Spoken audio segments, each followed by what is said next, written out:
I'd like to talk to you a little bit about that light, that fire. Remember a ways back, I told you about a very special light. In the beginning, when God said, "Let there be light," it was not the sun he was talking about. That's a different word. This light is spelled O-W-R, which was before the sun. And it means God's Shekinah glory that entered in to the earth to start creation. And that light, and that's God's very presence. And that light, O-W-R, look it up in the Hebrew, look it up on Google, look it up. That light is the same light that God said would be with them through the wilderness. That Shekinah glory, that light from the beginning, showed up in the burning bush when Moses went to the top of the mountain. That was O-W-R. That's God's brilliant light. And now it's that same brilliant light that's going to lead them through the wilderness to the promised land, finally to what he had promised to Abraham, Isaac, and Jacob. And now they're going out to the promised land. But there's something else. Remember, we talked about the God in the Old Testament is like being a sonogram in a womb, in the womb of the Old Testament. There's pictures of Jesus in there before he was born in the manger. And we went, real quick, we went through these pictures. We saw how the first Adam failed and Jesus became our second Adam that didn't fail. We read how the death of a lamb was required for the remission of their sins. And Jesus did that. He was the lamb that took our place. And we read about the patriarchs. We read about, the door in the ark. Jesus said he's the door. He's the ark of safety. And then he was Noah's son, Shem. Shem had Terah. Terah had Abraham, who loved and followed God. This was before there were even any 10 commandments, but he had a heart to desire God. And then after Abraham came Isaac, who was born supernaturally when they were old. They couldn't have kids, but here comes Isaac. And it's the same with Jesus. He was born supernaturally.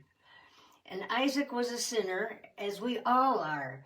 He deserved to die, but Abraham was astounded that God would ask him to bring him up and offer him as the sacrifice for sin.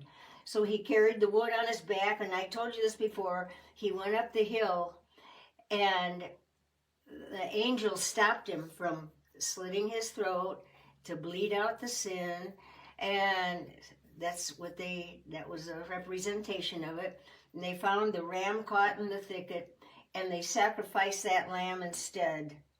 That became our sacrifice, and Jesus wore the crown of thorns just like the lamb in the thicket.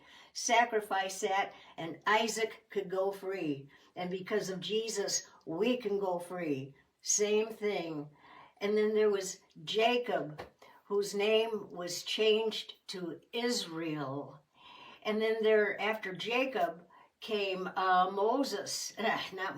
Joseph was one of Jacob's kids.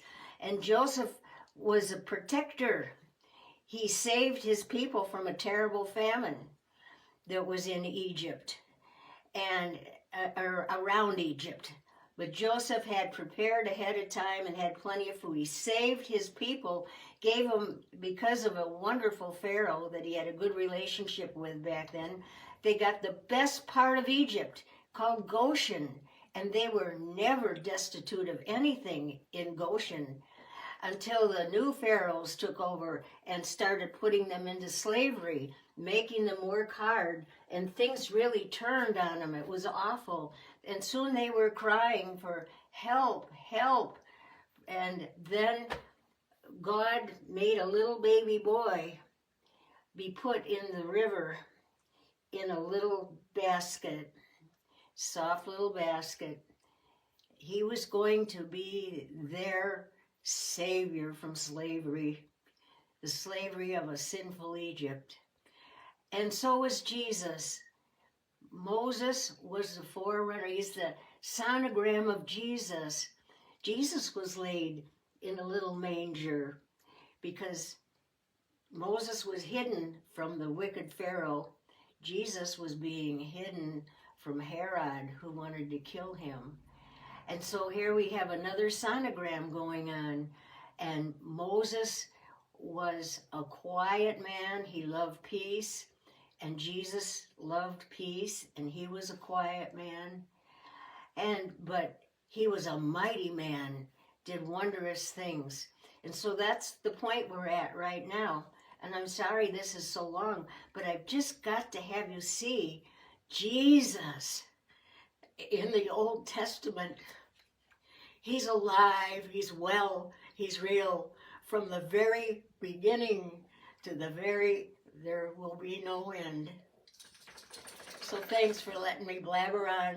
Now next time we're going to go on and they're going to follow that wonderful light. Jesus said, I am the light of the world. And so they're going to put their trust in that light and in Moses. And they're going to go out to the promised land that was promised to them by their forefathers, Abraham, Isaac, and Jacob. God made the promise to these men, and now the kids are going to go fulfill that promise. Oh, I talk too much, but I needed to wave my arms around. Okay, have a good day. Bye-bye.